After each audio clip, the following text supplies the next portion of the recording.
Bonjour à toutes et à tous et bienvenue pour cette nouvelle vidéo. Vidéo où, là on va parler de censure. On va parler d'autant plus de censure que, vous l'avez entendu, il y a cette fameuse loi avec son article 4 sur les dérives sectaires, qui a pour but d'essayer de lutter, voire de criminaliser toute forme d'opposition, de critique envers ce qui est considéré comme un ordre établi. Et plus particulièrement, l'exemple plus flagrant de motivation de cette loi, c'est évidemment ce qui s'est passé avec la pandémie, c'est-à-dire avec la Covid, sur les critiques, voire sur les personnes qui ont commencé à remettre en question l'efficacité des vaccins. Plus généralement, cette loi a aussi pour vocation d'essayer de lutter contre le charlatanisme. Mais quand on dit charlatanisme, c'est des vrais charlatanismes. Ce qui est un peu compliqué dans le sens où ce qui peut être considéré comme des charlatanismes pour certains le sont peut-être moins pour d'autres, et voire même parfois avec le temps s'avèrent ne pas être des charlatanismes, mais bel et bien des alternatives qui se sont présentées. Des alternatives, mais des alternatives qui évidemment nuisent considérablement à l'intérêt des monopoles des Big Pharma. Parce que oui, disons-nous bien, cette loi n'est pas motivée par l'ambition d'essayer de lutter contre le charlatanisme, de lutter contre ceux qui vont à l'encontre de l'ordre établi de la santé publique, mais bel et bien permettre d'avoir un outil qui permettra aux Big Pharma de faire un coup de pied sous la table de certains responsables politiques, élus et compagnie, de lancer des procédures contre des gens qui commencent à menacer des marchés, commencent à menacer des monopoles. Parce que finalement, cette loi, avec cet article 4, est un peu similaire à cette fameuse loi de sécurité et de lutte anti-terrorisme. Quand on regarde le texte, finalement, les textes sont relativement flous, sont laissés à l'interprétation de ceux qui en feront l'usage, et finalement le terme terrorisme devient un véritable fourre-tout. Donc oui, en effet, nous sommes là en face d'un resserrage de boulons qui, sous la bonne volonté, le bon usage, de ce que certains voudraient essayer de lutter contre des gens en toute objectivité nocifs pour la santé publique et la sécurité des uns et des autres. Mais c'est une loi aussi qui va servir les intérêts des lobbies.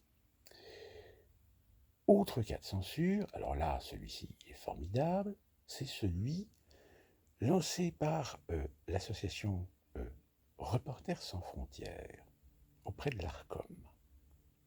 Rappelons l'historique, Reporters sans frontières, qui est pourtant une association, rien que le nom a quand même une certaine notoriété publique, respectable, qui défend la liberté de la presse, pas seulement en France, mais aussi et surtout à l'international. C'est il y a 25 ans une association dont l'un des créateurs, vous les connaissez, vous le connaissez puisque c'est Robert Ménard, a décidé de dire oui, mais CNews, c'est une chaîne politique. Donc ils ont saisi l'ARCOM, sauf que l'ARCOM qui a analysé, qui a étudié le cas de CNews, a rendu un rapport en disant que CNews, à l'instar des autres médias d'information, respecte la pluralité des principes et des valeurs établis depuis 1986 sur le principe même des chaînes d'information, ou des médias d'information d'une manière générale. Sauf que, allez savoir pourquoi, Reporters sans frontières n'était pas content du résultat et est allé pleurer dans les jupes du Conseil d'État. Et donc a saisi le Conseil d'État. Et le Conseil d'État aujourd'hui donne 6 mois à l'ARCOM pour réviser son point de vue. Vous vous rendez compte que là, on est quand même au summum, c'est-à-dire on demande à un organisme de faire un rapport, mais le rapport ne convient pas à ce que ceux qui l'avaient commandité euh, voulaient comme résultat, et donc disent oui, non, mais votre rapport, il ne nous plaît pas, donc non, vous le jetez à la poubelle, vous en refaites un autre. Alors vous avez Deloitre, qui est le président de Reporters sans frontières, qui est allé sur CNews. Son intervention a été une véritable catastrophe, parce qu'il ne répond pas aux questions. Vous avez également l'éditeur du rapport de Reporters sans frontières, qui a servi pour faire appel à l'ARCOM, qui lui aussi, sur Sud Radio, a admis très clairement, oui, mais de toute façon, si ça aboutit à une loi, cette loi, elle sera régie, elle sera entre les mains, en fait, de journalistes ou d'organismes médias de gauche.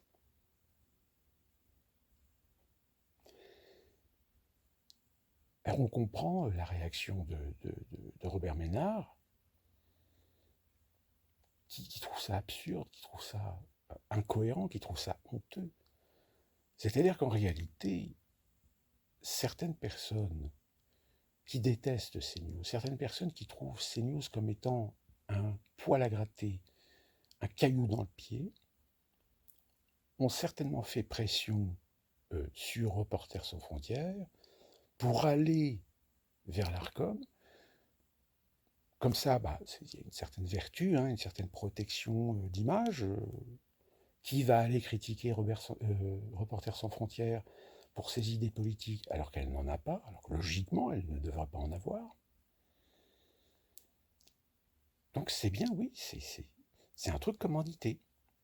Commandité pour essayer de contrôler finalement CNews ou de cataloguer CNews et de le dégager en rapport à cette fameuse loi de 1990 sur les critères de pluralité pour l'obtention et l'autorisation de diffusion de canaux, de chaînes d'information sur le réseau français.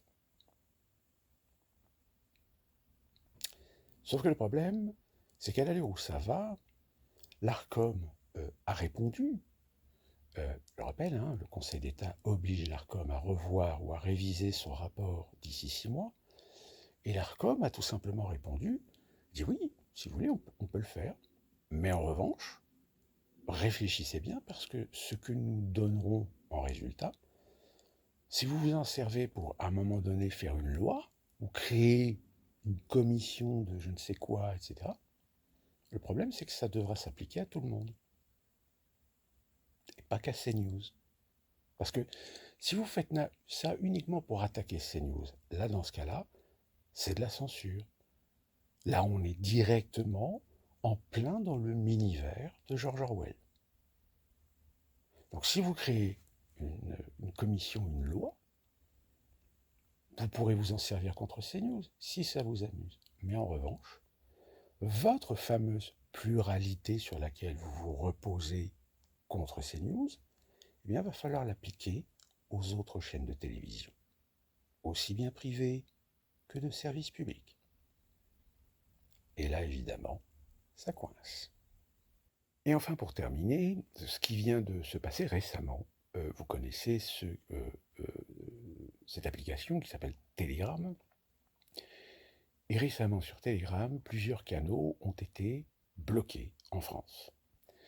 Alors évidemment, ça fait réagir pas mal de gens sur le réseau Telegram, mais également sur Twitter. Alors en réalité, là, je vous donne simplement les faits, après, vous jugez de vous-même selon vos opinions. Il se trouve qu'en réalité, quasiment tous les canaux qui ont été bloqués sont en fait des canaux qui ont un lien avec une source d'information, une source de communication qui s'appelle Copravda, je crois, et qui en réalité est en fait un organisme d'information russe. Alors, pluralité, liberté d'expression. Moi, je suis le premier à dire, pourquoi pas ? Ces réseaux peuvent très bien avoir le droit aussi d'exprimer leurs idées, leurs opinions et de défendre le point de vue russe. Ça fait partie du jeu. Sauf qu'évidemment, un certain nombre de ces canaux parfois disent des choses ou rendent compte de certaines choses ou rendent compte de faits établis, factuels, sourcés, qui vont à l'encontre, évidemment, encore une fois, des, des sources officielles, ou tout du moins de la pensée unique. Je vous mettrai en lien le PDF de l'organisme qui est à l'origine de cette censure, enfin de ces blocages de ces canaux Telegram en France. Apparemment, vous pouvez avoir un outil qui vous permet de pouvoir finalement continuer à consulter ces canaux. C'est une sorte de VPN équivalent. Et comme ça, bon, voilà, je vous donne ça comme ça sur ce qui vient de se passer. Alors attention, là encore, hein, évitons les précipitations et les sensibilités. Comme je vous le dis, dans ce document, vous comprendrez pourquoi ces canaux ont été bloqués en France. Alors après, liberté d'expression, etc., là, on peut en débattre. Hein, et j'essaierai de vous mettre aussi en lien les vidéos de cette fameuse explication sur le plateau de Pascal Praud de Deloitre, le PDG donc de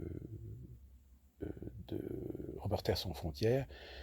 Oui, en effet, on se rend compte qu'il essaye de noyer le poisson, il répond pas aux questions, etc. Alors évidemment, il est en face d'une hostilité, courage à lui d'être quand même venu sur le plateau de CNews pour essayer d'expliquer ses raisons, mais le problème, c'est justement, il n'explique pas ses raisons. Il essaie de noyer le poisson en commençant à faire de l'historique, de l'analyse. Oui, mais vous comprenez, voilà. Donc, on revient au départ, en 86, il y a telle loi, etc. Mais il est incapable de donner un exemple euh, de ce qui a motivé son action auprès de l'ARCOM. Parce que le problème, c'est que les raisons, on les connaît.